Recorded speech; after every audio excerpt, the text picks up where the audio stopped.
Hi, I'm an insomniac. It's currently 2:45 in the morning, and you're watching Disney Channel.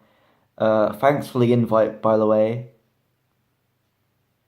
to your London thing. Anyway, I'm not salty about it.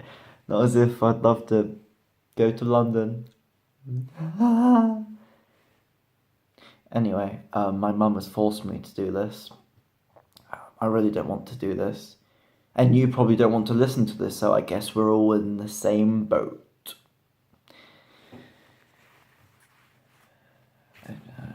Okay, this isn't even good. I don't know why. I think it's just because I'm a son.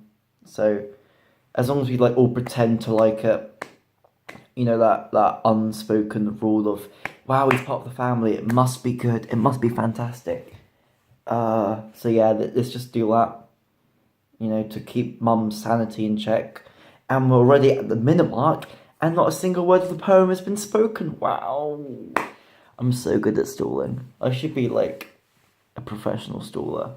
Okay. I'm wasting your time. Isn't that cute? Oh, you're actually falling for this. Wow. Unless my mum just skips all of this, which she probably will. Well, that sucks. Anyway.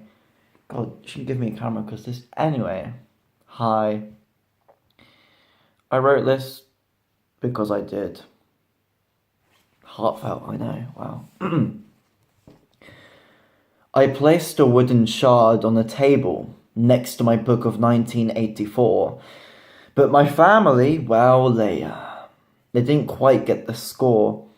They didn't stop to think of thoughts. They thought it was lost cause wood, which should ought not to be there anymore, because they didn't regard how I thought.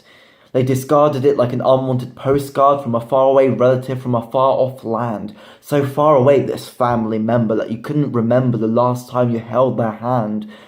Probably when you were too young to understand that they were alone and phoned the home phone to see who's home unplanned to perhaps compensate for that far-off land's gripless grip of their elderly hand. Holding back on reality, the fact actually is they didn't stop to think the shard was the start of a good heart, grounded by the sounding of crowbar tearing wood. The shard was a part of my grandfather's shed, and we took it down today because he is long gone dead. That's not what was said, but he'd fluster and muster all his might to fight the sight of his shed falling dead. He'd stand in this land of wooden shelves in this wooden memory box he'd built himself, and refused to leave that tinker's garden passion that had already been pulled apart many years ago. He'd like to have been rebellious.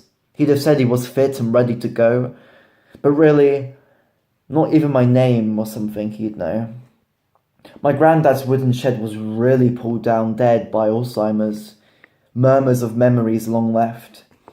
His pain-brained window panes mirrored those of their sparked heart, as it would no longer meet that born of his blood, and instead unpaint a blank slate as it would cease to beat. I wanted to keep that shard as a memory to remember hard what was important to me and what I loved, and to understand that, for part of his heart was in that shed. And I wanted to hold his hand.